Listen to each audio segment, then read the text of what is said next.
You're listening to the Acts Companion Podcast. I'm one of your hosts, Sean. Along with me is Pastor Ryan.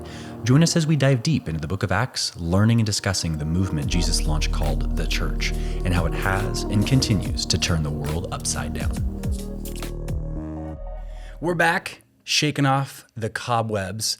Lots has happened over the course of summer, including the lovely Mariners are just absolutely blowing our mind. I'm a newbie fan, so I can't, I don't know if I can even wear this hat. I mean, I think I can wear this hat because I'm related, married to a wonderful lifelong Mariners fan. Right. But that is one bright light of sunshine. At least you're not wearing that, what'd you call it? The South Dakota hat? The South Dakota hat. Yeah, the Padres. Which is actually the San Diego Padres.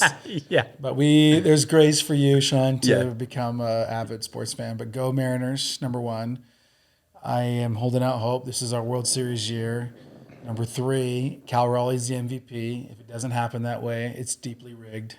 And number four, I don't have one. Yeah, don't worry. This is the Acts Companion Podcast. You briefly thought we were going to go sports, and don't worry. Don't worry. If we did, it would be a one-sided conversation. Yeah. I wouldn't host the conversation, let's be honest. But no, over the course of summer, we took a pause on recording, partially due to a few things, seasonality for you. Celebrated 20 years of marriage. That's absolutely incredible. And you guys took a wonderful trip to do that. Yep. Also, Brady, your oldest son, graduated high school. And so you sent him off to college, and he's at Whitworth just living it up and just maturing and growing. It's so cool to watch him. Yep. Also switched offices, I suppose. Yep. And that kind of had some tension there. I know we did a couple recordings in my new office. Kind of forced one in there. Now we're in a new room here that we're trying to get finished up for a more permanent podcast space. You're right. The combination of summer, which is just kind of everybody everywhere, combination of 20 years of marriage celebration. I took 3 weeks off, which was fun and appreciated and needed. And then, getting my son ready to have him move out. And then the fourth thing, which is you've been working a ton behind the scenes on what is launching to those who've been to Vision Nights, the Follow series and campaign, and the teachings that will come this fall with that. And so there's just been an increased load there. So I know you're excited to unveil it fully, but make sure to go to Vision Night if you're not. Go to Vision Night. Tune in. Stay tuned later in October when we kind of debut all that to the church on Sunday mornings and talk about our future and the building expansion and what we feel God's calling us to next, and it's good handling the growth, the fruit, the harvest, as Jesus would say. The fields are white to harvest. Send laborers. Pray that God would send laborers into the field. So, that's kind of a good synopsis, Sean, of where we've been. I guess there was also one more podcast that should have been released. It wouldn't have been such a drought. I believe late June, early July, during that summer period, you and Bobby recorded a podcast. We did that. Bobby held down the pulpit a couple of those times where I was gone, and he did such a great job, and he's such a good communicator. And you guys did record a podcast, but apparently he kept pounding the table. He's excited, man. Yeah, he just kept ruining the audio, so you guys were bashful and didn't put it out. I think you should put it out. It'll make an appearance. Whether it's a refilm or just put out the original, just difficult track. People can grit their teeth. Yeah, for sure. No, I'm excited to be back here, excited to be with you. And as we kind of hop into the tail end of the Acts series, only a few weeks left in this book, just reflecting like God and his goodness. It's interesting how, partially it's due to you're just a good teacher and good planner, but I also think the Spirit puts on your heart series that are hyper relevant. And just to be going through the book of Acts while we've gone through some of the cultural events that we'll talk about today on the podcast. I'm grateful for it. I'm grateful to have that as such a sturdy foundation and anchor to our weeks, tuning into something that truly is the beginning, the launch of the church. The quote that you shared at the very beginning, the blood of the martyrs is the seed of the church. And I think we're seeing that. Yeah. In real time. Yeah, we are. I agree with that. I think, Acts is like hard to not be relevant. It's literally the story of the church, which is the people in the places in which she finds herself and their dependence on the Spirit and their fidelity to the proclamation of Christ crucified, risen, King of the world. Acts has a definite interesting ebb and flow to it. Geographically, it obviously centers in Jerusalem at first, but then it rings out, right, through the missionary journeys. Yeah. And especially now at the end, we're getting like this last teaching of the shipwreck. Like we're going all the way from the furthest east part of the Mediterranean all the way to Rome. Like he's right now, and where we're teaching, Paul's shipwrecked on Malta, which is really, it's just an island south of Sicily, modern day Sicily. It's right in the middle of the Mediterranean Sea. Like it's where the Adriatic Sea and the Mediterranean Sea connect.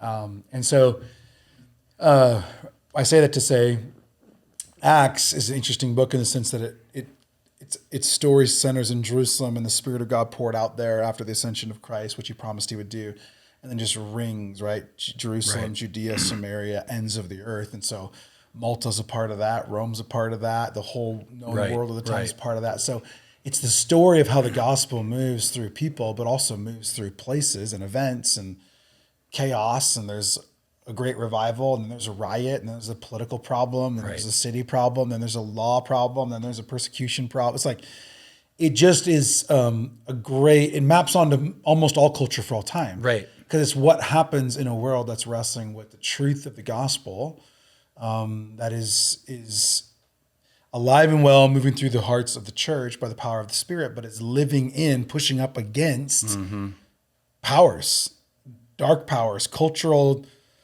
perspectives that are contrary to. And so we've been living that, but it does feel like it's really been turned up. And to speak to like the martyr question, I guess, with the recent events of Charlie Kirk, I just think it's interesting. I would submit this. I was actually texting with a friend about this, a pastor friend. And, I think there are people who like to argue, like, was Charlie Kirk a martyr or not? Like, I would start by just saying Charlie Kirk was without question a brother in Christ, without question, a bold communicator of conservative biblical Christian values. He also was a political strategist, and therein comes some people's tension, frustration, or maybe as a young man, the way in which he held his confessions or beliefs. I mean, I have not found very many things I've ever seen of him that I'm just like repulsed by. I think that he could be intense or provocative. Sure. But again, you got to put it in context. The guy's going onto university campuses across our country and just open foruming anybody and everything. I mean, that's like, I don't care who you are. Like, imagine if you think about your worst Thanksgiving with your relatives. You're like inviting it like every week. Yeah, just open the mic. Yeah. I can't fathom that on like I love my church. I can't fathom an open mic at church every Sunday. Like, that would just be a lot. It would be a lot. And that's people that like mostly probably think alike. So imagine what he's dealing with. So I think that there's some grace needed there. But I think it's fair to say he was a martyr, and here's why. If church history refers to John the Baptist as a martyr, then I certainly think Charlie Kirk is. Yeah. Go deeper there. Well, obviously Stephen in Acts 7 is the first martyr of the church, right? We taught through that. He's like filled with the Holy Spirit and wisdom. He's one of the Greek-speaking deacons selected in Acts 6 to serve the expanding and growing church in Jerusalem. And as he's being persecuted, he brings a harsh corrective to the Jews that are not seeing Jesus. So it's like he's directly confronting them. He's confronting his ethnic kinsmen, saying, you're stiff-necked. You've never, like, our people have always resisted the prophets. You're doing it again. Yeah. Like, Jesus is the Messiah. Turn and repent. And they're enraged and they kill him.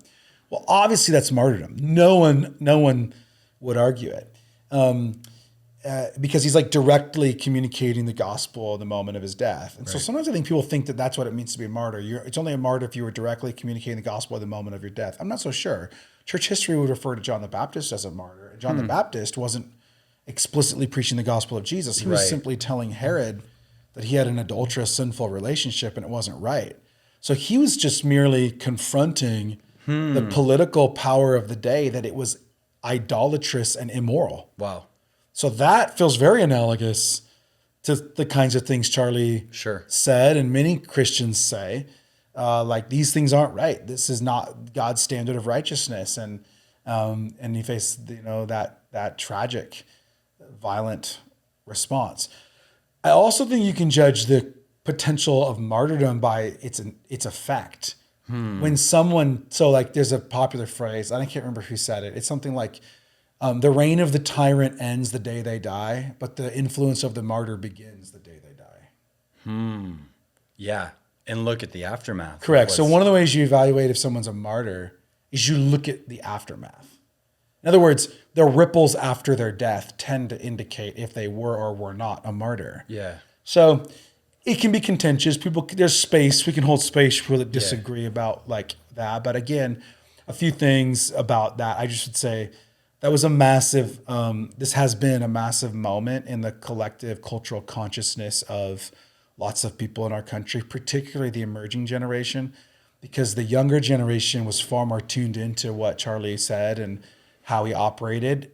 Even me, I knew who he was. I'm aware of Turning Point. I'm aware of that organization and its political aspirations and its spiritual, positions, theological position. But I didn't like follow Charlie immensely closely. Yeah. I didn't. I knew he was. It's like I could, if I saw him, I know who that is, and I know some about him. But I think a lot of younger folks and college students really did.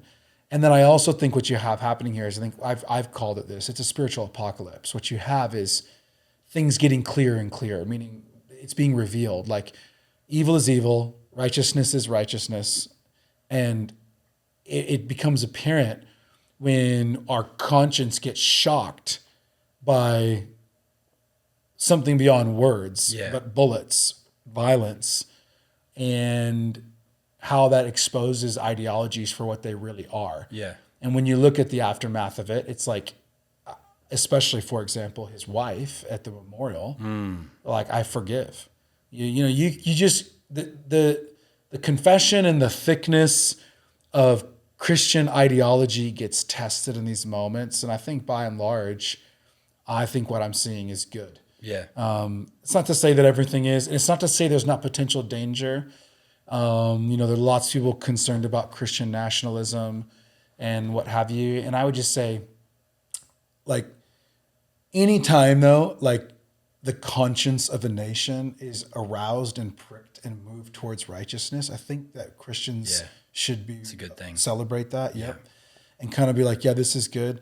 I think that, how long the fruit of this lasts will also be an indication of not only how significant this moment has been, but also how well it's stewarded. So if it gets run into political ends that are just political and not genuinely spiritual, because the spiritual does have political implication, then I think that'd be a little bit of fumbling the bag. Yeah.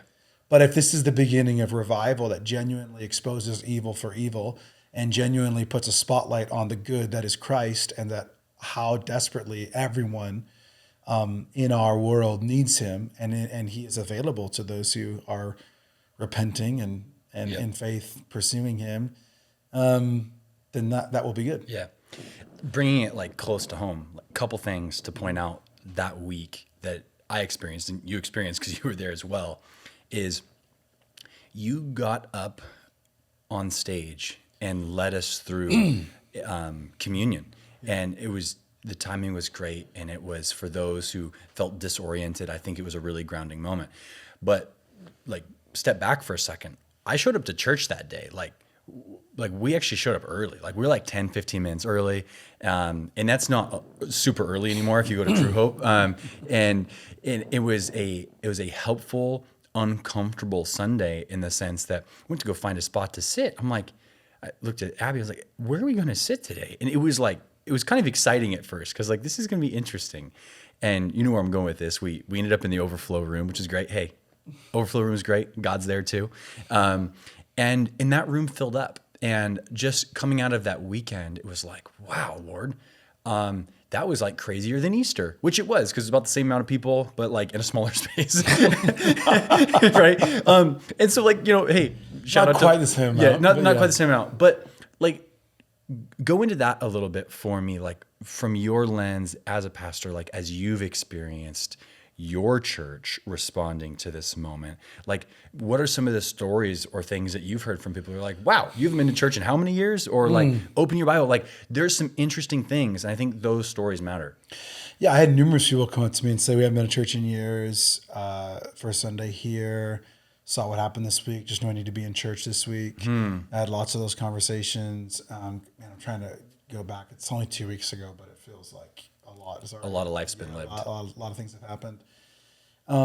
Just as genuine sensitivity. I had a lot of feedback about my comments, which were, I don't know, 8 to 10 minutes. I was not scheduled to preach that day. I didn't not preach because of the events. I wrestled with if I should preach, but it so happened that fell on a pretty significant weekend of prior planning. We had a vision night that night. We had a vision night the next day on Monday, another vision night on the Tuesday. We had an intro class as well after church. So I was kind of just saving my voice. And actually by Tuesday, I think you came to the vision night on Tuesday, I didn't have a voice. Yeah. So it was good I didn't preach I'm a frail human. Sure. But I did tell Jesse when we talked during the week, I'm like, I need to address the church. I don't feel like, I knew there'd probably be people coming who would be in church, kind of like a post 9/11 moment. Where it just kind of rocks you a little bit. Like this is, wow, good and evil's a real thing and spiritual battle's a real thing. And like, I think I need to rekindle my connection to God. So I wanted to do it during communion because I wanted to make sure while I want to be clear that I think Charlie Kirk's a genuine believer and a genuine, fearless, bold communicator of the gospel. And I am in no way ashamed of him. And I don't think Christians should be.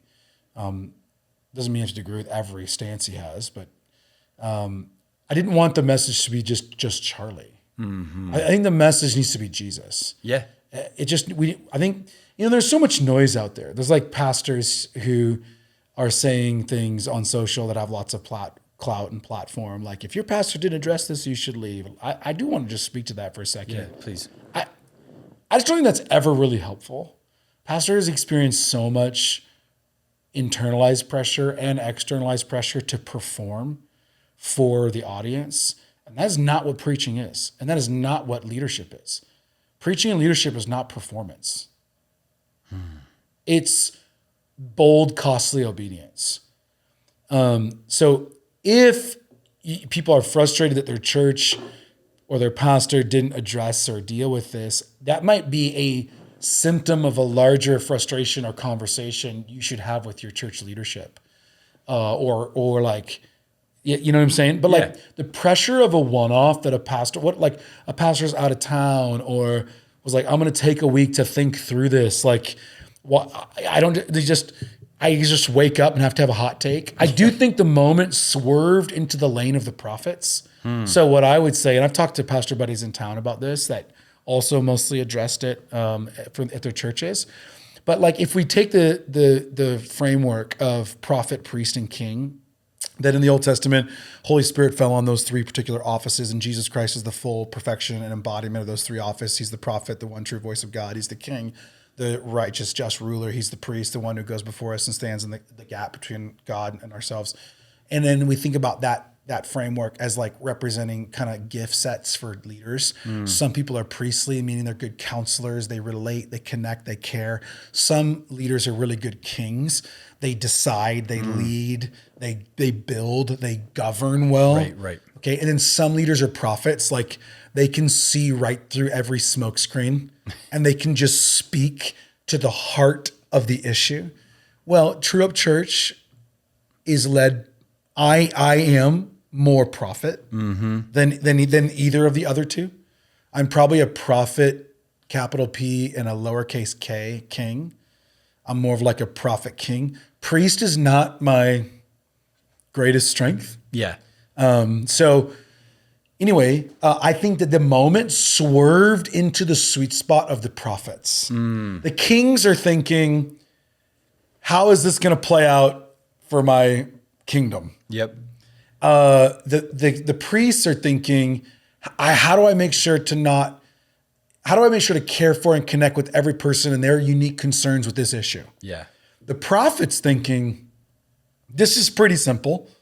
Evil, wickedness, belched up from the spiritual realm into the physical realm in the form of wicked violence that blew out the throat of a spokesperson. So the prophet just doesn't miss that pitch. Like that's what I'm trying to say. Like the prophet just, it's like, there's the pitch, hit it. Like it's like teed up. Yeah. That's what I'm saying. And so to me, it was kind of, it's pretty clear. Like that was wicked. That left a lot of people grappling with questions. Man, it's interesting. Shot in the throat, a very bold mouthpiece for truth. Enemy tries to take that out. We got to speak to that, how that has affected people, but also remind people the enemy cannot take out the voice of the church or the gospel. You could, I suppose, history's filled with the stories. The more you kill them, the more this thing keeps growing. Right? The seed of the blood of the martyrs is the seed of the church. Tertullian, 2nd century. So yeah, to me, I just feel like it swerved into the lane of the prophet. I'm a little bit oriented that way. One of my commitments, though, is I want to be prophetic about Jesus and the gospel, and not just prophetic about cultural things or political things or whatever. So, people. I had lots of comments. We had 21 or 22,000 views of that clip, and that's pretty significant because it was a long clip and it was like throttled by social media. So it was only visible to our followers. And True Up Church has like 3,000 or 4,000 followers probably on social, but it was shared. I mean, you might know it was shared 700 times or something. So its social reach got pretty large because of how much sharing. But just and what that means to me, that doesn't flatter me. What that means is in times like these, it's helpful to have things framed. We need the framing, the grounding is the word you used, of like, what is this? How do I assimilate this? And that's so much what we're dealing with in our culture. There's so many messages, so many things that are hitting us every day that a lot of times we just filter them out, but then there's some we cannot. And it just like grabbed you. And that's where we need leadership. And I believe that. And I'm privileged, grateful to take on that role to help the people that I'm called to serve and those to whom they want to share it with navigate that moment with gospel faithfulness. I think you said it, like there's a revelation, like an unveiling of a spiritual reality that those of us who aren't actively engaged in that realm are just like so shook by, like, wow, the spiritual realm exists. But additionally, go a layer deeper, like our personal hearts. We went through a book 14, 15 months ago, The Great De-Churching. And there is a massive population in our country of people who either used to go to church, just quit going to church. A lot of this change happened during the pandemic. And I think the event served as a moment of like, what did I do with what I believe? Because I'm standing on a faulty foundation. And so we saw people return to church for that. And then days later, we're at a football game for your son. And I'm talking to your oldest son who's at Whitworth. And I am just so surprised by it's like a quarter of the college like goes to True Hope all of a sudden. And it's probably a little bit aggressive. Less than that. It's a little aggressive. But just go with it. It's exciting. It's exciting to see. And this was happening before this event, but similar to like, I think how even like an event like the pandemic, like expedited the things that are already underneath the surface. This serves as kind of another one of those catalytic moments. Yeah, I agree. I'm not sure I have much more to say. I mean, it'll be interesting to see how things continue to play out. Like we need to respond to the immediate. We need to also strategize for the long game, right? So I think it's both and. We respond to the immediate, and I think we did that. But it's also like not necessarily meaning it alters the long game. The long game is we keep preaching the gospel. We keep preaching through scripture. We keep making disciples. We keep responding to every instance that occurs and filter it through the lens of gospel grace and gospel truth, and onward we march. One personal highlight as we've gone through Acts for me has been the actual title of the series. Turning the world upside down. And I think when you hear that as someone who hadn't read I mean, I had read through Acts and like Bible reading plans, but thinking about studying it, there was this temptation to feel like, oh man, we're gonna uncover like all of these like trade secrets of the Bible. Like this is how like church growth happens, and this is how people become Christians, and it's gonna be explosive. And there was maybe part of me that was attracted to what felt like was gonna be like this charismatic power that was like revealed. But the reality of the situation that I have come to find is that there's actually in the book of Acts a lot more pressure and delay and storms and shipwrecks and opposition and God turning the world upside down. You've said this earlier. It's him actually turning it right side up, which usually comes at the effect of our own lives being significantly disrupted. And there's a lot of discomfort in Acts.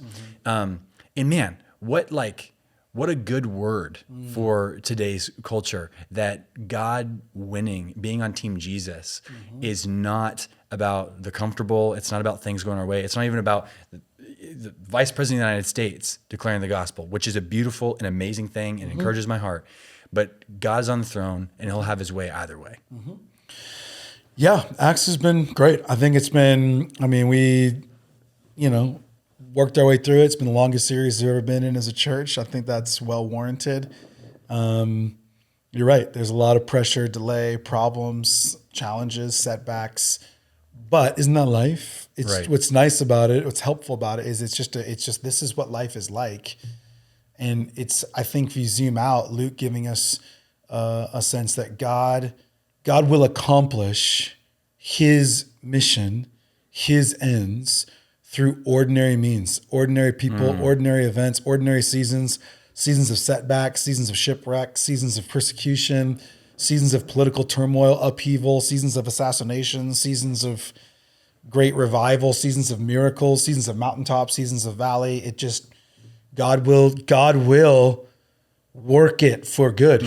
He is like, for example, one of my favorite, I really enjoy his thoughts. Seth Trout is a pastor in Arizona. He wrote for Christianity Today right after the Charlie Kirk assassination. And one of the questions he was coaching pastors on, reflecting on, is answer this question for your people. Who gets to narrate the story? Who gets to tell the story of the world? And his answer is God does. And Acts is like that. It's like from God's perspective. Let me tell you the story. What it looks like if you were Caesar, or you were Felix, or you were Agrippa, or you were whomever, or you were the Sanhedrin, what it looks like from their seat is like, yeah, this weird little small, not very prominent, weird sect of Judaism rose up and kind of got wild.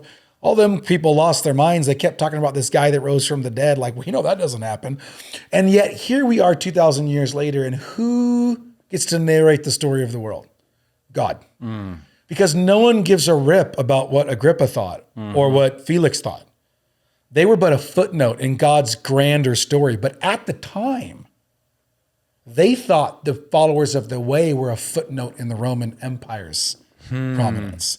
So that's what I love about Acts. Acts is like this very normal and very chaotic history of the early church, and yet it's just dripping with supernaturalism. And so here's my call. That's like what's happening at True Up Church. That's what's happening with the Church of Jesus in Spokane. That's what's happening with the gospel in America and around the world. It's got all sorts of interesting oddities to it, shifts and turns and seasons and tops and bottoms and unexpected things. But God is writing the story of the world. Yeah. That's the thing. God is narrating the story. He's the one that gets to pull meaning and clarity and purpose for his glory out of all these threads that look random, but with providence, they're not. That's the other thing I would say I think is a huge theme of Acts, particularly the second half of Acts, which we haven't done as much podcasting on. It's really a recurrent theme, and I've tried to not preach it every single week, but quite frankly, people have told me this is actually the recurring theme of my preaching, providence. I've had lots of people tell me that. Yeah, this has been for years. Like, you preach the providence of God all the time, like strongly, confidently. In other words, God's in control. He's bringing about his purposes for his glory. Do you think that's uniquely tied to like your frame? Like that's like a deeply encouraging component of God's character for you, and thus that I gets think so. I think as I've faced suffering with the health of my daughter, I think as I've faced the fear and pain of anxiety and being on the front edge of planting a church, seeing the gospel word create a gospel people from nothing, the providence of God is greatly comforting to me. Because I think when you're on the edge of yourself or of what you want to see as the emerging future that you dream for, a lot of pressure you feel is like, I've got to make sure I get this all right. And so the providence of God is it's like a soft pillow for my head, which is like, God's purposes shall not be thwarted. Yeah. You can rest easy. Yeah. Doesn't mean rest lazy. Rest easy. Yeah. Yeah. So we still work, we still engage, we still pursue, but it's not on me. It's not on you.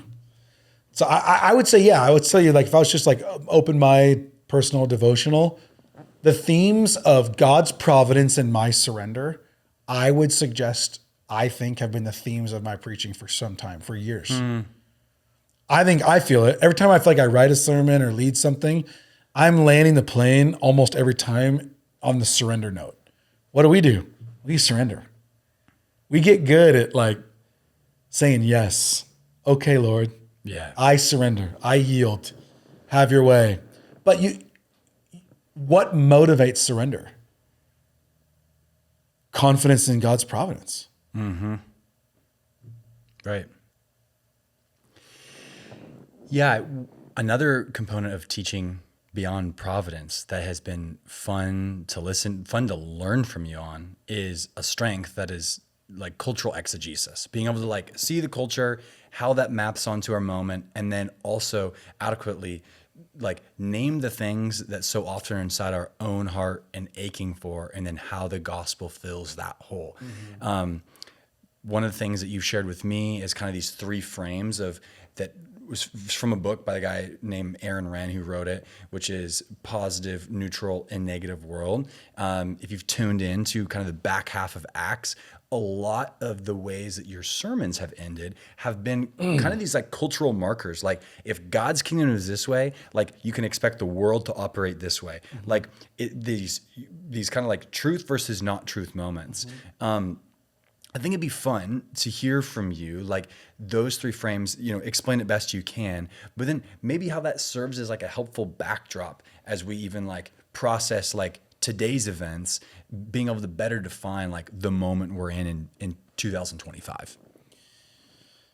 So we did this when we looked at N.T. Wright's The Powers, and then also Aaron Wrenn's book, Life in the Negative World. We haven't done a podcast on that book yet. What? Yeah, serious. Are you serious? Yeah, because I'm reading it. You are reading it now. So that's how I know it. I think I told you recently, like, how about you actually read that book? So Negative World is a category, a taxonomy. So three different words that are acting as containers for us to try to get a handle on how our world and culture is changing in relationship to Christian values and the world's celebration, acceptance, or tolerance of those values. So Aaron Wrenn wrote a book called Life in the Negative World, where he basically argues that in 1964, I think it is, we had what he would describe the peak of positive world. Positive world essentially means the world in which Christianity is seen as a positive cultural asset. So generally speaking, the institutions of the day, 1964, families, business, work, culture, college, education. It was like, hey, if you're a Christian, that's a win. And Christian values are a win. So a biblical worldview is generally a win, a cultural win. Like that's what we want. And it coincides with some data related to the Great De-Churching, which is a book we did a podcast on, a couple of years ago, where church attendance in America actually peaked in the 1960s. It's actually been slowly going down ever since. So he argues that that is the date that marks the zenith of positive world. It then slowly recedes from 1964 to 1994, 96, whatever it was, during Bill Clinton's presidential tenure. And he selects the Bill Clinton, Monica Lewinsky sex scandal, to kind of illustrate that a man who did confess Protestant Christian beliefs, Bill Clinton, as a president, kind of got found out to not be living up to those values, beliefs, or worldviews. And yet it didn't immediately cost him his presidency. And at that point, he uses that to say, it's not that event changed everything, it's that event revealed, apocalypse, that the culture had shifted in the 90s. And generally speaking, the world was kind of neutral towards Christian worldview. It's like, oh, you have that view of marriage and sexuality, and you have that view on life and abortion and freedom of speech or freedom of religion or what have you. And like that was held as a neutral thing. So the posture of the Christian then was to try to like get in the neutral square and navigate, persuade, reason, be one voice at the table amongst many with your perspective. And so a lot of Christian ministry and practice. It was like the rise of seeker sensitivity. That's correct. Yep. Yeah, exactly. The rise of seeker sensitivity. Yep. And then what he argues is that in 2014, essentially when Obergefell happens, where the Supreme Court decision is that marriage is no longer between a man and a woman, actually it's going to be forever enshrined that it can also be a man with a man, a woman with a woman. Not that issue itself was the defining, death nail. It's that moment revealed that the moral discourse of the country had moved to a place to where if you held traditional Christian views, biblical views on marriage, gender, and sexuality, you are now actually counter the laws and culture of the prevailing society. So what you saw in the aftermath of that was people would get fired and they would lose their job and they'd experience all sorts of pressures if they didn't kind of, express that particular view. And one of the other arguments is that during that time, really from 2014 to 2024, the political world swerved into the world of the religious and the theological. So where in neutral world, it could kind of be like, hey, let's keep politics out. Let's like keep these things separate. Sure. And that would kind of make sense because the way in which you would think about laws and taxation and immigration, all these things are generally people who hold a similar worldview are going to disagree on how to flesh that out. When that worldview gets dissonant because the values are no longer shared, they're way different from each other. Then what ends up happening is you get the kind of tension in conversations at the dinner table around Thanksgiving and even at your church, where it's like, hey, stop being so political. And it's like, well, wait, like it feels a little bit like what used to be theological is all of a sudden political. So in other words, it never used to be theological to say marriage is one man and one woman. It never used to be political to say that. That's theological. Right. It's not political, it's theological. But when the culture shifted so drastically away from Christian values, well, then it is political because politics swerved into the lane of the religious or the theological. Wow. So that's put pastors and people and families in a really tough spot in the last 10 years. They're trying to figure out how to have a conversation around theological things without just getting nailed over on just being partisan or political. Right. And so it's just really complicated, the discourse and the landscape that we live in. Throw into that then what's happened in 2024 with the second election of Donald Trump with a term in between of President Biden. And what you then have is also what some argue, like I mentioned before, Seth Trout, that we're actually already past negative world. We're moving into something like ambivalent world, where you're living in a world of conflicting concepts and ideologies. In other words, ambivalence is where you find yourself when it's like you're influenced heavily by two counter concepts. You can't like synthesize them. And that is, I think, an interesting take on where we are now. Yeah. That like negative world is kind of here, but like in some senses, it feels like we're on the edge of revival. It's almost like evil overplayed its hand, and young men are coming back to church in droves. And the Charlie Kirk assassination like had 10 million or it was like 100 million people watch it. And like politicians that were more vague about their faith are now being very explicit about their faith, some of them. Or does that make sense? Like church attendance seems up for a week or two or whatever. So I think what we are living in now is this weird, challenging era where it's like both things can be true at one time. There are still pockets and still realities of negative world. That Christian views, biblical values are held with great suspicion, even resentment and anger. But we're also living in an emerging moment where that view that has held sway in a lot of people's minds is being tried and found wanting. And there is the seedlings and the sprouts of revival. And it certainly happens to be right now, according to some initial studies and evaluations, particularly with young men. Yeah. So that's all interesting. So yeah, I guess what I would say, your question was kind of like, walk us through that framework. Well, there's the framework. Yep. It's not gospel per se. It's not like, it's a portrait that helps give bearings to us sojourners in this time and space of where are we and what does this feel like? So this is why for me, when I'm preaching, I'm trying to do a couple things. I not only want to preach what God wants, where God stands, what God offers, I also want to operate in what would be called counter catechesis. So catechism is teaching and forming. I want to teach and form you in the ways of God, the truth of Scripture, good theology. Counter catechesis is I also want to hold up to you what has been teaching you. And I want to appropriately deconstruct it. Yeah. I want to show you why secularism is an insufficient worldview for the joy in which your soul demands. Yeah. So I have been intentionally doing that as we've worked through the latter part of Acts, because we've looked at things like idolatry and immorality in the culture in Acts 19. We've looked at like living today like you'll be gone tomorrow, the reality of how fragile this life is in Acts 20 when Paul says goodbye to his elders.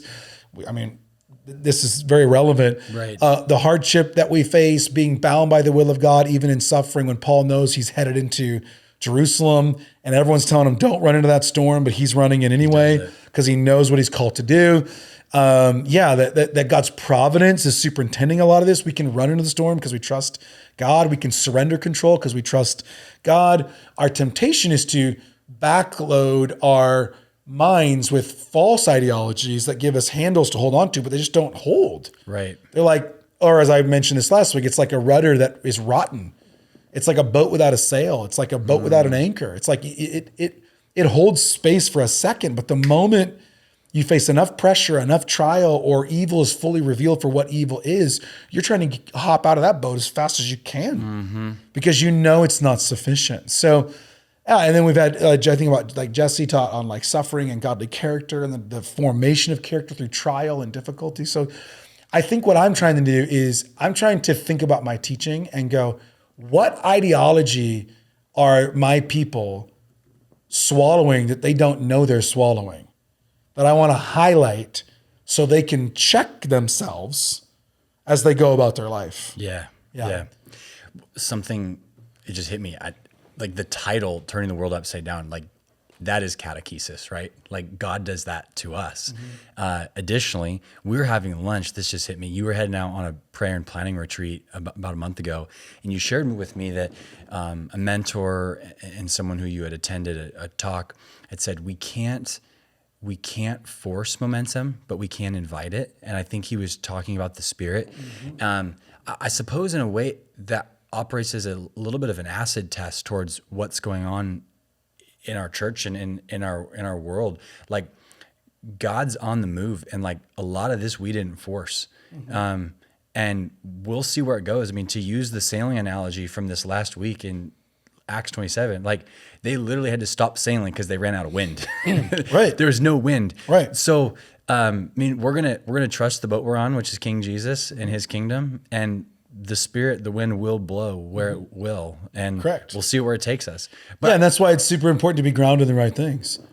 To not be resistant and reluctant and angry about the boat and the wind you're in. Yeah. When it's God's boat and God's wind. Yeah. And I've been there, frustrated, like, okay, Lord, this means change. This means discomfort. Like we got to expand our facility. We got to add services. We got to build more teams. Like, this is a lot of work, or like, this isn't very preferential. It's like, hey, that's the wrong attitude. Like, you need to be thrilled that you're alive and that God would allow you to steward these times, this boat, this wind. Yeah. But then you also got to make sure that it doesn't go to your head, or you don't fall in love with the seasons instead of the captain. Yeah. Yeah. And like, stay in love with the captain, because even in still waters and feelings of little momentum, God's still doing a deep work. Mm-hmm. You know what I mean? Yeah, no, that's good. And there's a lot of, like whether it's a YouTube short or it's a clip on Instagram, there's a lot of like exciting things going on that can kind of inspire our hearts. But like one thought that came to mind is this season, our oldest son, Jones, has been watching baseball, right? Watching the Mariners win. And something that just has been convicting is he gets to the end of a baseball game and he doesn't want to talk baseball stats or highlights. He wants to play.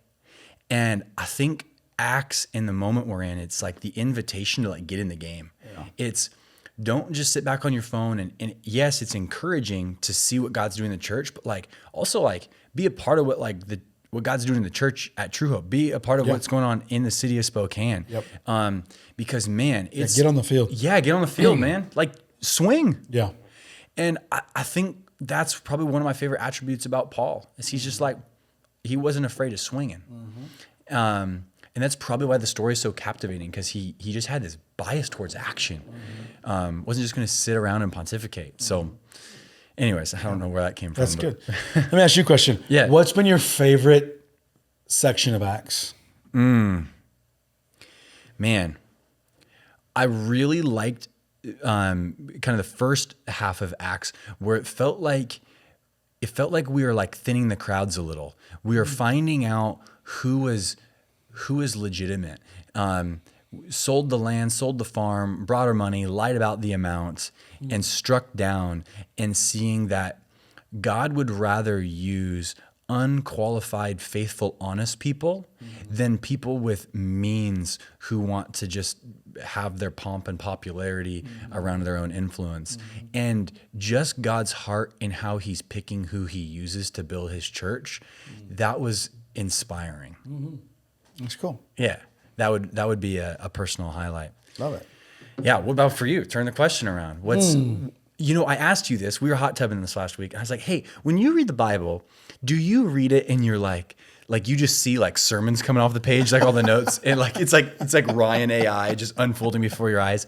But so there is that part, right? Because it's like you are faithful and your sermon prep, and so of course you're going to see the text that way. But like, what's something from Acts that's like warmed your heart? That's been just something that's been encouraging to you outside of like your sermon prep. Like it's not a new point to think, but it's a point to ponder.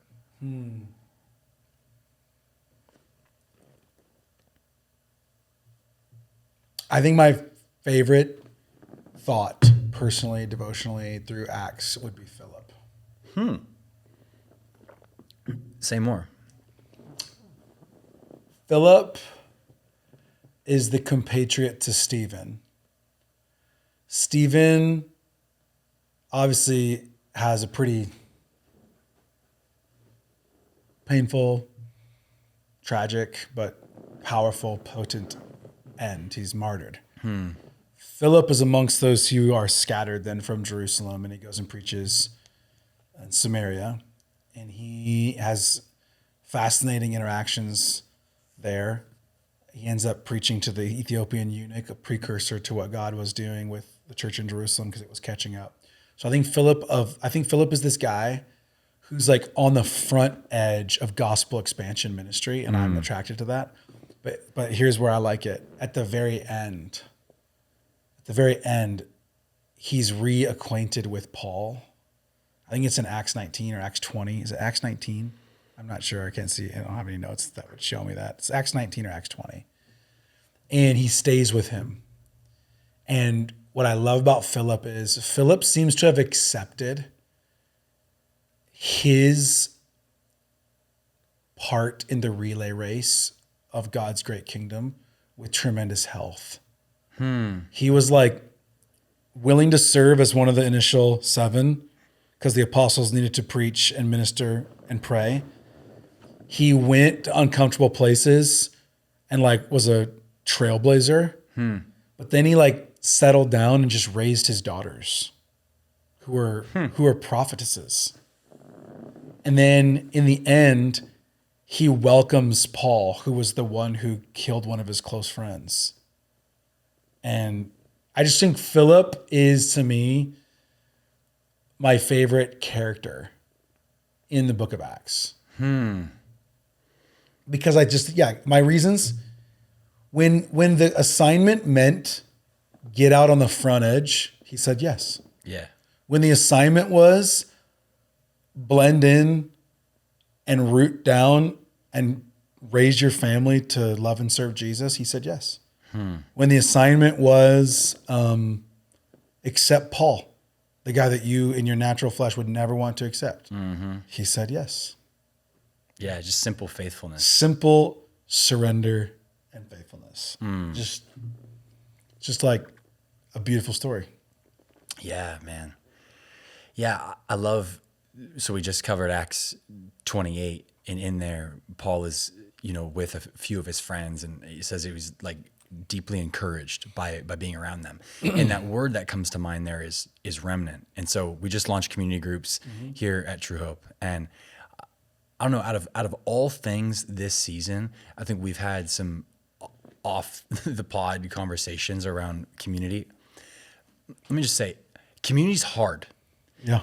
Community's hard. And seasons of life ebb and flow. And so sometimes it's easier to be more spontaneous and be committed to it.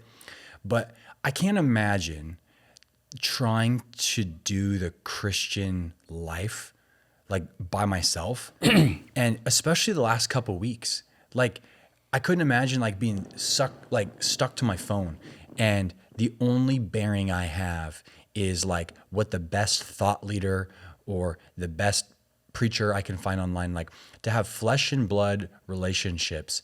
And I know it's not the end of his life. He has some more years after this is written. But like Paul ends his life fairly simply. And as we think about like, let's the big cash in the retirement and get the house and go golf, like nothing wrong with that. But like Paul ends his story so simply, it seems. Does that ring true? Is that how you see that? Yeah. I mean, Paul gets to Rome. When he gets there, he's greeted by fellow believers who I don't know that we have confidence that they already knew him, but they knew of him. But the word that's used there in the Greek is they come out to meet him like they would meet a dignitary.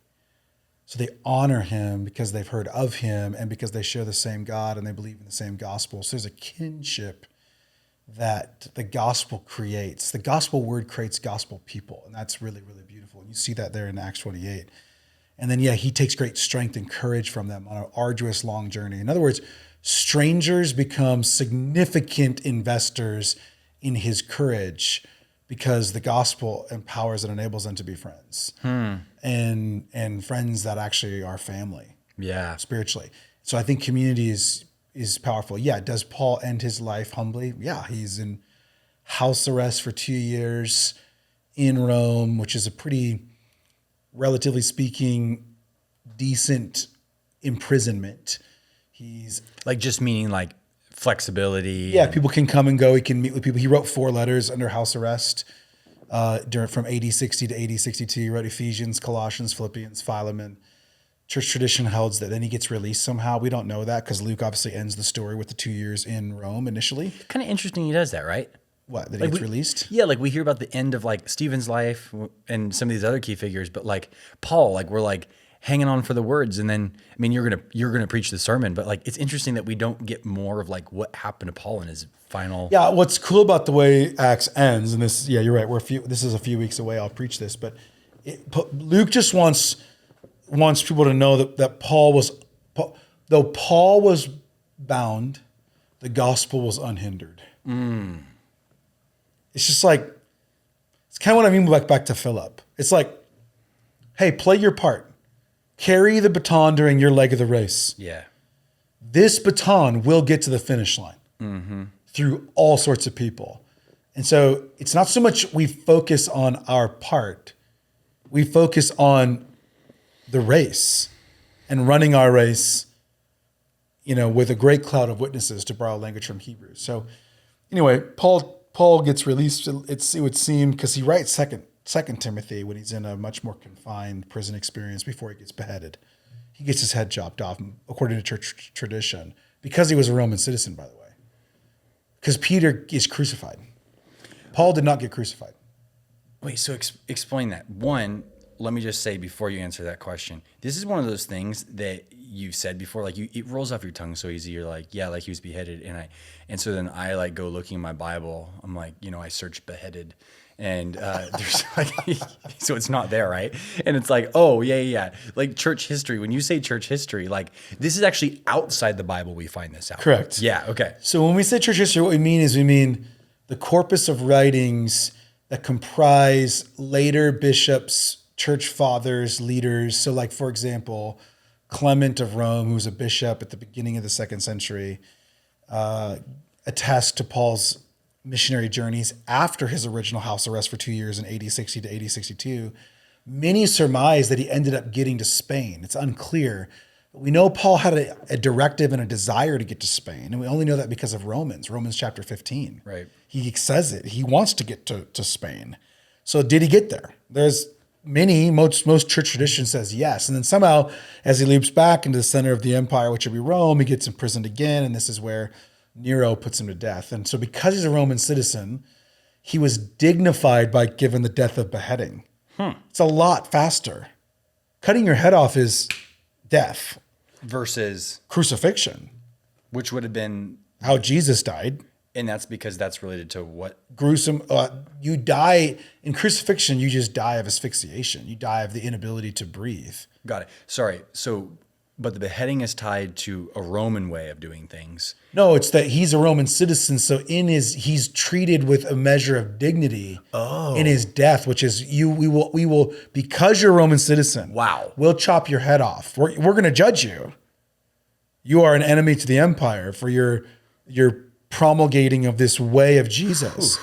But Peter is not a Roman citizen. And so Peter is crucified. And then he, according to church tradition, requests to be crucified upside down because he's not worthy to be in the same form as his Lord. Yeah. And at that time, Nero did a bunch of wacko things, burned Christians alive, fed them to animals, put them in the Colosseum, dragged their bodies around if you go and visit Rome. I mean, just crazy stuff. It was a very, very, very heinous, wicked thing. So anyway, your question early on was like, does Paul end his life in quiet? I mean, I think Paul's journey ends in faithfulness. Yeah.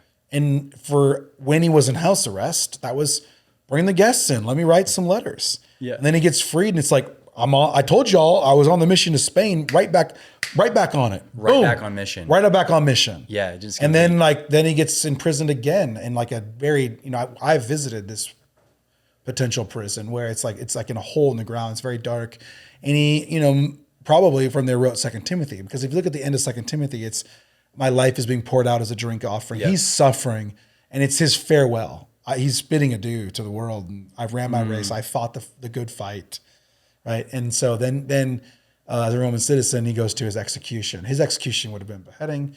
Someone that wasn't a Roman citizen would be more. They could potentially be crucified, which is a way more painful, excruciating. It's where we literally get the word excruciating. Crucified, excruciating, same root. Whoa. Yeah. So that's what happened to Peter. So two giant leaders of the early church, Peter and Paul, as they were both executed and martyred in Rome. Bring it full circle. Yeah. Martyr. Yeah. That martyrdom. And that's the crazy thing about Christian faith. And I think it's the thing about Christian faith that's the most potent. Even people who are unbelieving, they do have to pause and ask the question, how is it that this many people would confess this God as come in the flesh and risen from the dead? And if it was all a lie and they didn't really see it or didn't really believe it or it was whatever, how did they all die for it? Right. Well, they all had a delusion. When was the last time you had a group delusion? Right. You can be deluded. I can be deluded. get 12 people in a room or 150 people. They all diluted together, all saw the same thing, confessed the same thing, lived the same thing, died for the same thing. Pretty rare. It's. We'll have to wrap this up, but I saw in the aftermath of Charlie Kirk's assassination, the aftermath of kind of a resurgence to church in the last 2 weeks, and the aftermath of what Seth Trout would call ambivalent world and moving from positive to neutral to negative, and now maybe back to some sort of conflicted ambivalent world where we're seeing both revival and rot increasing at the same time. Yeah. I saw a guy on social who he's now a confessed believer, but he basically was talking about like Elon Musk, who went to the memorial and like posted the Lord's Prayer, and is like this week, I think Elon Musk went to his first worship service ever in his life. I saw that on the news. Well, if he went to Charlie Kirk's funeral, then he went to too. But a church. Wow. Oh, yeah. And like he was asked questions like, what do you think of all this? How would you surmise what happened to Charlie? And he's like, Charlie spoke for the light, and the darkness didn't like it, and the darkness tried to take out the light. I mean, just like the way he's talking is interesting. And this guy was writing, and he said, I know this journey. I've been on this journey. The first thing that happens is you start to realize that like the Christian way of thinking in the world is good for the world. In other words, step one of how an atheist becomes a Christian, or how a cultural relativist or just a modern hedonist thinker becomes a Christian, is you think Christianity has some utility. In other words, there is good, there is evil. Maybe we do need Christian ideas, because without them, we really devolve into a dark, nasty place. And it doesn't take a rocket scientist to figure out that ain't good, and I don't want that. That's step one. Step one is Christianity has some utility to it. It works. I don't need it, but we need it. They need it. The culture needs it. We need a culture that's got some framework. I don't need it because, it's a fairy tale, but the culture needs it. That's step one. Step two is Jordan Peterson. Actually, it's not just that the culture needs it. It actually holds personal utility for me. If I live a life of discipline, devotion, sacrifice, love, forgiveness, if I live like Christ, my life is better. Step two. Step three, oh wow. Maybe the things Christianity teaches don't just make for a better life. Maybe they're literally true. This is C.S. Lewis saying, Christianity is not a myth amongst the pantheon of myths. It's the true myth amongst the world of mythology. It's the true myth. It's like the thing you go, this is helpful. This is meaningful. Oh no, this is true. And what do you do if it's true? What do you do when it's like, Jesus clearly was a real person. Jesus clearly taught ideals, values, and a vision of a kingdom that works for your life. And it certainly has benefit for the way in which the world orchestrates itself. So it's got social utility. It's got personal utility. Oh no, what if it's true? And once you pass that Rubicon, you're in the grip of the Holy Spirit's reeling you in. Right. You're starting to realize, wow, this is true. Jesus did live, Jesus did die, Jesus did rise. And that's where this whole thing I just mentioned, this is what Paul thought. This is what Peter thought. They gave their life for this. Anyway, kind of a rambling end there. I'm not really sure how that all connects, but I just want to share that. Like, the last thing that's on my mind just for this podcast is this. When we talk about community, which you've been talking about at True Hope Church, and launching community groups in our church, not just being a place where thousands of people come and sit and watch, but where they come and participate and engage, and they get in the game. They actually play on the field, not just spectate.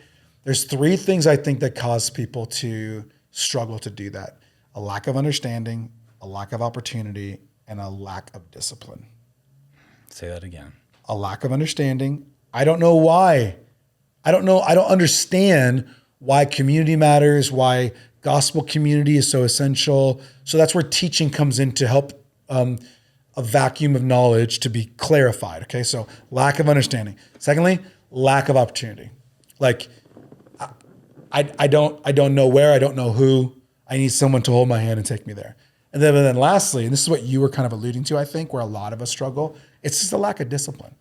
It's realizing like, I need this even when I don't want this. Correct. Yeah, I need this even when I don't want this.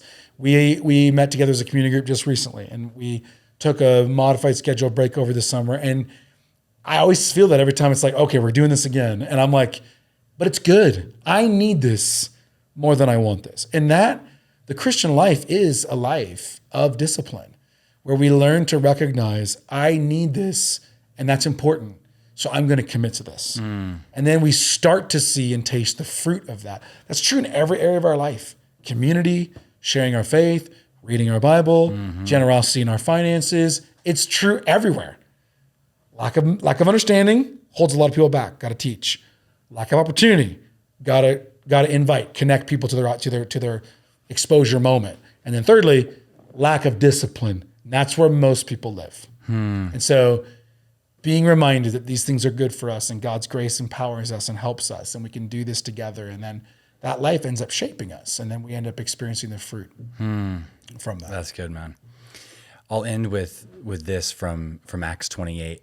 We were just talking about Elon Musk and what seems like, hey, maybe he's step one of the journey, or as Bobby would say, he was like -10 and now he's like -2, right? Ingle scale conversion. It's interesting because verse 25 of chapter 28 is Paul talking to a group of people who want to speak with him, who want to connect with him, and some of them were convinced by what he was saying, some did not, and then some denied. Yep. And disagreeing among themselves, they took off. And Paul says, "And the Holy Spirit was right in saying to our fathers through Isaiah, go to this people and say, you will indeed hear but never understand. You will indeed see but never perceive. For this people's heart has grown dull, and with their ears they can barely hear, and their eyes they have closed, lest should they see with their eyes, hear with their ears, and understand with the heart, and turn, and I will heal them."